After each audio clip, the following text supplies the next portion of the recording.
Alright, the next part we're going into with vectors, it's called using component method to add two or more vectors. Now, early on we showed how we use the head-to-tail method to kind of see what to do. And if you use the head-to-tail method and you get a right triangle, conveniently you could simply use Pythagorean theorem and or SOHCAHTOA in some way, shape, or form to get the result you need.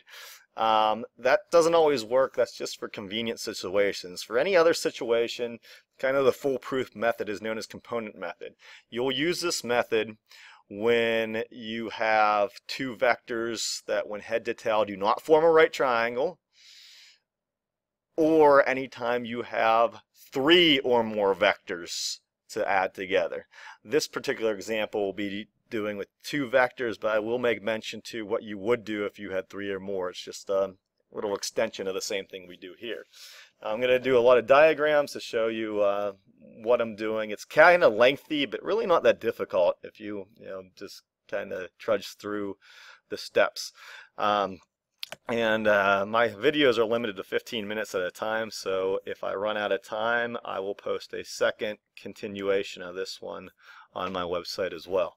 Alright, let's start with looking at the example I have here. I have some things pre-drawn for us to start with. First of all, I want to add the following two vectors. Vector A, 35 meters per second at 20 degrees northeast, and vector B, 20 meters per second at 40 degrees northwest. In a prior video, we went over how to draw these vectors just simply individually based on the direction I gave you, so I'm not going to re-go over that. We're just going to look at what they look like individually. This is not adding them together. They're not head to tail right now. They're just, okay, vector A, here's where it is, quadrant 1, 20 degrees northeast. Vector B, drawn slightly shorter because of the lower magnitude. Nothing's to scale here, just rough. And we have it in quadrant 2 at 40 degrees. So the first thing we want to try to do is imagine them drawn head to tail, but we're going to see very quickly. You probably should be able to imagine in your head there. You're not going to hit at 90 degrees, but let's just do it anyway. I'm going to draw at the tip of vector A a tiny XY grid, XY coordinate, just to redraw and think of it as shifting vector B's tail to the head of vector A, just like we did for the nice ones that did make right triangles. So we're going to take vector B and I'm going to move it to, and imagine just sliding it over here at 40 degrees in this new little mini quadrant we have. I literally just slid it. It would look parallel to this one just now up here. And that's just my adjusted or slid over, I guess you could say, vector B. So let me just label that. And remember the result, or when we add two vectors graphically using the head to tail method, the resultant is always drawn in from where the first one started, vector A, to where the last one I put head to tail ended. So that would be from here to here. And we would call that the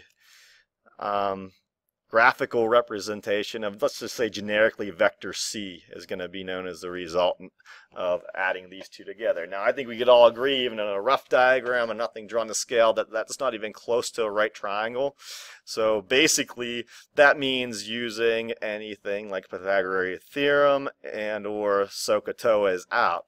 Now there is another method that's could be used, since it's still a triangle and not a right triangle. The law of sines and cosines could be applied, but since that's not a foolproof method that works all the time, I prefer you guys in my class to know the component method. So here's what we're going to do. We're pretty much going to go ahead and get rid of everything we just did there. That just showed that when we tried head to tail right off the bat, that it's not really going to help me. So that doesn't mean head to tail won't help me. It just won't help me right now. So as soon as we realize that it won't get me a right triangle, we're going to apply the idea of components to each vector I'm adding. So I have two in this problem. So I'm going to take each one, and I could do them right here individually. I'm not adding anything together right now. I'm just going to get it ready to do that. I'm going to get the components of vectors A and B. We did this in another quick lesson just showing what that means. If you forget, you could go back to that. I usually do the components with dotted lines. It doesn't really matter, but I like doing that. So I'm going to break up vector A into its individual components. So that will be, we'll do them in red here. The components of a single vector will always form a right triangle. Just the nature of it has to be that way. So I'm going to refer to this as the component A sub x, and the vertical component A sub y.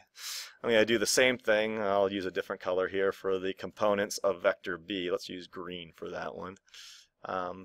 Same thing, I'll use a dashed line to show them. I'm going to break this up. There's its horizontal component and its vertical component. We'll give names to here in a second. And this will be the x component and the y component.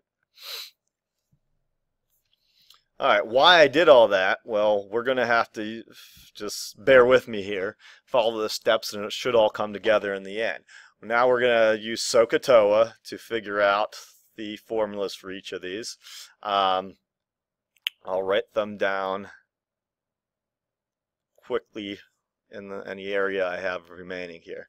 So let's start with vector A. Alright, if I want to find the component AX, that comes, since it's the adjacent side, that'll come from the cosine function. So I could say that the cosine of 20 degrees, the angle in that triangle that was made by that, is equal to AX, the adjacent side, over the hypotenuse, but keep in mind the hypotenuse magnitude is 35. So I'll divide that by 35. Therefore, we could say that component AX is equal to 35 cosine 20. I'll figure out what exact value that is in a moment. Let me just get an expression for each of these. To save a little bit of time here, I'm going to do the same thing, just go to the direct result for side AY. You're going to use sine of 20 is equal to opposite AY over hypotenuse, which is 35. And if I solve that for AY, that'll yield AY is equal to 35 sine of 20. In a similar fashion, just using a different side. Same thing with vector B. I'm just going to go straight to these. Hopefully you could follow from the drawn out first part. So BX, in a similar fashion, will be the magnitude of the hypotenuse, which is 20, times the cosine of the angle, which is 40. And BY, again for similar reasons as AY, will be 20 times the sine of 40. Now, one thing we got to be really careful of here, and there's different ways to handle it, but I'm going to only show you one to avoid confusion. We could see, this is really important why I did these diagrams. I know a lot of us could probably think of this in your head, but it helps as far as, okay, some of these components are positive and negative, and you might miss that if you don't think about it right now in a form of looking at a diagram. We could see vector A was in quadrant 1. When I put in the components and drew them head to tail in there, we could see AX is pointing to the right and AY is pointing up. That would mean both are positive values. So I don't need to do anything to those values right here. Now with vector B though, we got just a quick thing we got to consider. BY is pointing upward. Up's positive, right? So we don't need to do anything to that one. But we're going to have to manually put on a minus sign on my calculation for BX.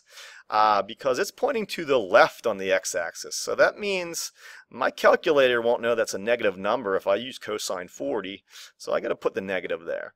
Now the alternative way of doing this so that your calculator would do that negative for you on that value, or any like it, would be to use the terminal angle. But to avoid confusion, let's just stick to doing it like this. Maybe I'll talk about the other way more in class when we go over some. Alright, so here's why we did that. Well, first reason why. It'll come together, like I said. So we're going to take, let me scroll down here a little bit. I'm just going to maybe rearrange how I did this, just rewriting what I have and calculating it right now. Okay, so I'm going to take AX and BX, respectively. And right now is where I'll calculate it, making sure my calculator is in degree mode. I'm going to write out the numerical value. I'm not going to worry about sig figs right now. I'll just round to 1 decimal place. I'm going to take, bear with me here while I'm, be patient while I'm running numbers in my calculator. I'm going to take 35 cosine 20, and that's about 32.9. And I'm going to take AY, I'm going to write it here beside it, and that's going to be 35 sine of 20, and that's going to be 11.97, which we could round that right off to 12.0. It's close enough there. And I'm going to do the same thing. I'll keep it kind of color-coded here. Now remember, the BX we made negative because how it was pointing, the component was in our diagram. So whatever my calculator spits out, I'm going to make that negative. So I'm going to take 20 cosine 40, and that's going to be about negative 15.3. And my BY is going to be equal to 20 sine of 40, and that's going to be about 12.9. Now, I figured those out. Now what I'm going to do is I'm going to total up all the x values. See, what I did and why this is allowed is I got components and I isolated them on each axis. Remember early on when we learned about vectors, if two vectors are on the same axis, we could simply use basic arithmetic to sum them up. So I kind of forced it to do that, where originally I couldn't do that if I didn't break up it in components. So I'm now going to just total these up, and I'm going to call the result of totaling them up just resultant, let's say R sub x. The resultant component. It's not the overall resultant yet. So if I do that, I'm going to take 32.9 minus 15.3, and that'll give me 17.6. And I haven't been writing units through the work, but that would be meters per second, the original units that we all started with. And this will give me the resulting y component of the addition of these two vectors.